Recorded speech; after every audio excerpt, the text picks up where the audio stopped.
All right, you guys. 2.1. Today we're going to be dealing with graphing absolute value functions. And we're going to start with the simplest form of that graph, the parent function of an absolute value graph. Again, whenever we do parents, there's no bells and whistles. A, B, H, and K are all as basic as you can possibly get. So in this situation, we're saying your output of your graph is equal to the absolute value of the input.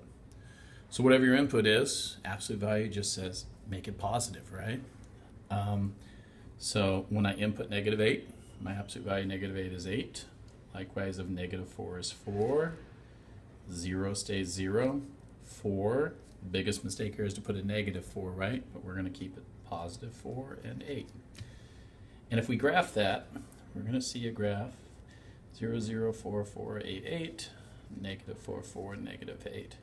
We're going to see a graph that has a vertex at 0 and then is positive on both ends, and this is a kind of a V-shaped graph, right? Notice that we have a symmetry here, right? There's that middle line, so it's symmetrical across the y-axis, making this an even function. All right. It looks like my domain never stops going left or right, so my domain is from -infinity to positive infinity, all real numbers. My range, this graph definitely has a bottom, right? Touches that bottom, so we go down to 0. And then it never stops going up, so it goes up to infinity. All right. All of these attributes that we've worked out with the parameters do the same thing. So H, K still moves us up when it's positive, right? K still moves us down when it's negative, just like it used to, right? H plus 3 will still move me left. I'm sorry, X minus 3 will still move me right, right? So these are horizontal shift, vertical shift. A lot of times you're not going to see an A and a B here, although it's probably most useful. So I'm going to come over here. Ready? A's. Let's do everything we can do with A's over here.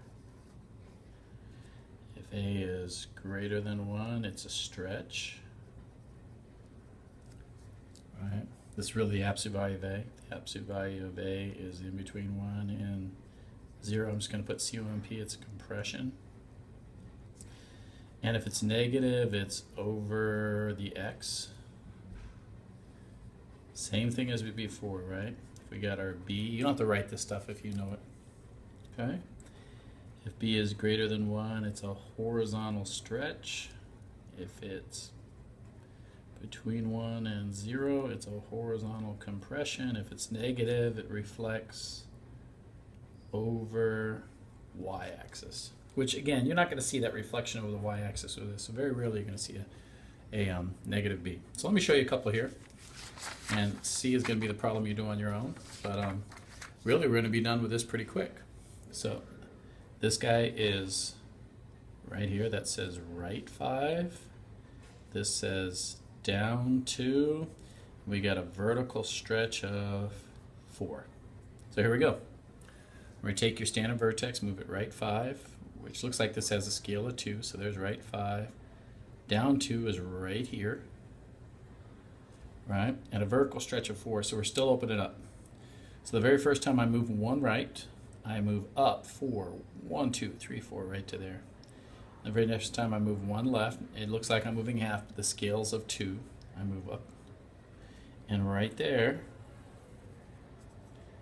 is this graph. So it's an absolute value graph that's been moved right 5 down 2 and has a vertical stretch of 4. So let's do one more. All right, coming down here. I'm going to underline this. That's left 3, up 1, and it does reflect over the y, but we're not going to see it. That's a negative B. And looks like it's got a horizontal stretch of 2. So here we go. Left 3, 1, 2, 3. Again, the scale. Up 1, right there in the middle. That's where we're at. Reflects over y, which we're not going to see. First time I move over one, I go up 2. That is 2. Second time over 1, up 2. And we're going to get a graph that looks like that. There it is. All right. Let me just check these. I messed up on one a little bit. So that is right 5, down 2. Vertical stretch. Left 3, up 1. Horizontal stretch. I think we're good. So I'm going to turn this over. I'm going to highlight this for you to do. Do not wait for me. Try it in class so you can just compare. This shouldn't be something I need to go over in class as much. This one, because we've had something very similar. And I'm going to post this. We'll see you guys.